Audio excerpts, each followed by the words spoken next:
नमस्कार साथियों, जय हिंद। अभी हम बात करेंगे कि बिहार में जिस प्रकार से हो रहा है, यानी बिहार में जो शिक्षक बहाली कांड हुआ और उसके जो आरोपी हैं उसको कल मध्य प्रदेश के उज्जैन से गिरफ्तार हुआ है, उसको गिरफ्तार किया गया है। तो अभी आर्थिक अपराध इकाई ने हम लोगों को, जितने भी शिक्षक अभ्यर्थी हैं या जो मेरिट वाले स्टूडेंट हैं, उस सबके लिए गुड न्यूज है, ताकि आरोपियों की जो गिरफ्तारी हुई है उसको 24 घंटे के अंदर ट्रांजिट जो कोर्ट है वहां पर पेश किया जाएगा और निश्चित रूप से उसको समय मिल गया है। तो आर्थिक अपराध इकाई बिल्कुल बेहतर काम कर रही है, सारे मामलों पर आपको जानकारी दे दे कि क्या हो रहा है। लेकिन इतना जरूर है कि जांच के दायरे में जो बिंदु है, यानी जांच का जो दायरा है उसको बढ़ाए जाने की जरूरत है। उसमें आरोपियों की पूछताछ के बाद आपको पता है कि तीसरे फेज की बहाली में जो हजारीबाग से लगभग 270 लोग गिरफ्तारी हुई और उसके बाद जो आरोपी है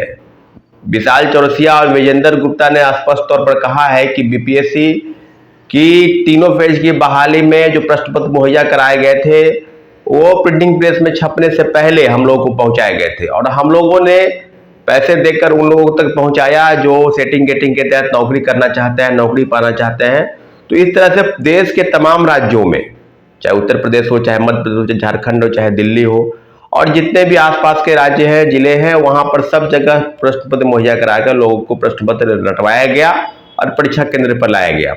तो ये जो अहम जानकारी आपको प्राप्त हो रही है, अहम जानकारी जो आपको मिल रही है, कल ही आर्थिक अपराध इकाई की टीम ने पुलिस द्वारा वहां से गिरफ्तारी की है। उनको इनपुट मिला था कि वहां लोग छुपे हैं और सारे मामलों पर आपको फिर आगे क्या होगा, कोर्ट में गवाही के दौरान कोर्ट में जो पेश किया जाएगा या ट्रांजिट जो रिमांड लिया जाएगा उस पर उनकी क्या बातें होती है, क्या वो बोलते हैं, उसी के आधार पर आगे की कार्रवाई होगी। लेकिन इतना जरूर है कि ये जो कार्रवाई हुई है, ये जो गिरफ्तारी हुई है, काफी महत्वपूर्ण गिरफ्तारी हुई है साथियों। इसलिए ध्यान लगाकर बैठना है और इंतजार करना है कि आर्थिक अपराध इकाई के जो एडीजे है नैयर हसनैन खान साहब और जो एसआईटी के टीम का जो गठन हुआ बेहतर काम करे, ताकि जो उम्मीद है आर्थिक अपराध इकाई से शिक्षक अभ्यर्थियों, बेरोजगारों, नौजवानों का, उस पर वो कायम हो सके, ताकि जो न्याय की बात है, क्योंकि पैसे देकर पेपर लीक कांड में पेपर लीक हो गया, फिर परीक्षाएं होगी, फिर पेपर लीक होगा, तो इस तरह की चीजें इस प्रदेश में नहीं होनी चाहिए थी। इसको समाप्त किए जाने की जरूरत है। और दूसरी महत्वपूर्ण विषय जिसकी हम जानकारी आपको दे रहे हैं, कई लोगों का फोन कॉल और मैसेज आ रहा था कि प्रथम फेज में जो सप्लीमेंट्री रिजल्ट है जिसको चैलेंज किया गया कोर्ट में, उस पर क्या हो रहा है। तो आपको हम बताते चले कि CWJC 2337 Satyam Kumar versus government of Bihar, इस मामले में जस्टिस ने अंजनी शरण के बेंच में ये मामला था और जो जानकारी जो लॉयर द्वारा हमारी बातचीत हुई, उन्होंने कहा है कि बहुत कड़ी फटकार लगाई गई है बिहार सरकार और बीपीएससी को कि सिर्फ छात्र कोर्ट क्यों आए, छात्रों को कोर्ट आने की जरूरत क्या है। इसके पीछे जो कारण है, जो लॉयर द्वारा कहा जा रहा है कि सप्लीमेंट्री रिजल्ट, और सप्लीमेंट्री रिजल्ट बिल्कुल आना चाहिए था, परंतु TRE-1 में आपको याद होगा कि मात्र 2773 लोगों का रिजल्ट आया और वो भी 4700 पदों की सूची शिक्षा विभाग से बीपीएससी को भेजी गई थी। तो क्या अब ये इस बात की पुष्टि नहीं हो पाएगी कि क्या जो कोर्ट में मामला है सप्लीमेंट्री रिजल्ट को लेकर दर्जनों याचिका दायर हुई है और एक और मामले CWJC 1151 Dhirendra Kumar versus government of Bihar, जिसकी सुनवाई होने वाली थी 19 अप्रैल को, परंतु केस 150 से ज्यादा लिस्टिंग होने के कारण जो है वो सुनवाई नहीं हो पाई और उम्मीद करते हैं कि उसकी सुनवाई संभवतः मंडे को यानी सोमवार को हो जाएगी। तो उसकी भी आपको अपडेट दे देंगे कि क्या होगा। उसके मामले में आपको पता है कि इसके पहले 5 फरवरी को सुनवाई हुई थी, जिसमें 8 सप्ताह का समय बिहार सरकार और बीपीएससी को हलफनामा के तौर पर कोर्ट में पेश होने को कहा गया था। कोर्ट में लिखित जवाब मांगा गया था, परंतु उसने जवाब नहीं दिया। दूसरी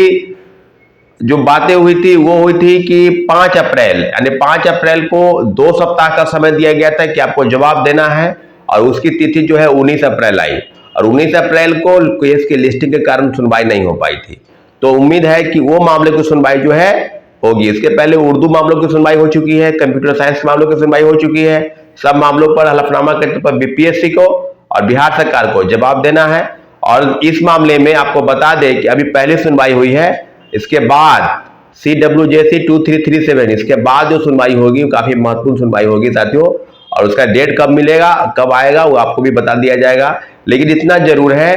कि बीपीएससी द्वारा और शिक्षा विभाग द्वारा जिस प्रकार से पूरक परिणाम में गड़बड़ी की गई, पूरक परिणाम को सिर्फ खानापूर्ति हुआ पूरक परिणाम के नाम पर, टीआरई 2 में तो बिल्कुल पूरक परिणाम नहीं आया। 14,700 पदों की जो सूची भेजी गई थी शिक्षा विभाग से, और सिर्फ मल्टीपल रिजल्ट पर। तो बीपीएससी के पूर्व चेयरमैन की भूमिका, शिक्षा विभाग की भूमिका और बीपीएससी के अधिकारियों की मिलीभगत का यह परिणाम है कि तीसरे फेज की बहाली का फंडाफोड़ हुआ। और दोनों फेज की बहाली में मैं बार बार कह रहा हूं कि बीपीएससी के पूर्व चेयरमैन अतुल प्रसाद जी की भूमिका अहम है, उनसे पूछताछ की जानी चाहिए। और बीपीएससी के अधिकारियों कर्मचारी से पूछताछ के लिए लिखित जवाब मांगा गया है, सबको जवाब देना है। लेकिन इतना जरूर है कि आने वाले समय में आर्थिक अपराध इकाई जो काम कर रही है उसमें तहकीकात करके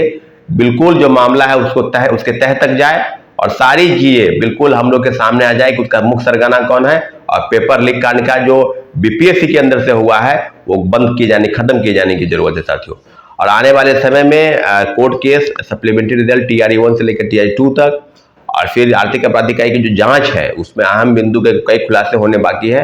सब बिंदुओं पर आपको चर्चाएं होंगी और आप भी जानते हैं कि क्या होने वाला है। लेकिन इतना जरूर है कि बीपीएससी ने जो कारनामा किया है, जो कांड किया है, उसके मुख्य सरगना बीपीएससी के अधिकारी और कर्मचारी ही हैं। सारे मामलों के तह तक जाने की जरूरत है साथियों। ठीक है, हमारे चैनल को अपने सब्सक्राइब नहीं किया तो प्लीज सब्सक्राइब करें ताकि हमारी बात आप तक पहुंच सके और आपकी जो समस्या है उस हम तक पहुंचाने का आपको प्रयास हो। ठीक है साथियों, धन्यवाद, जय हिंद।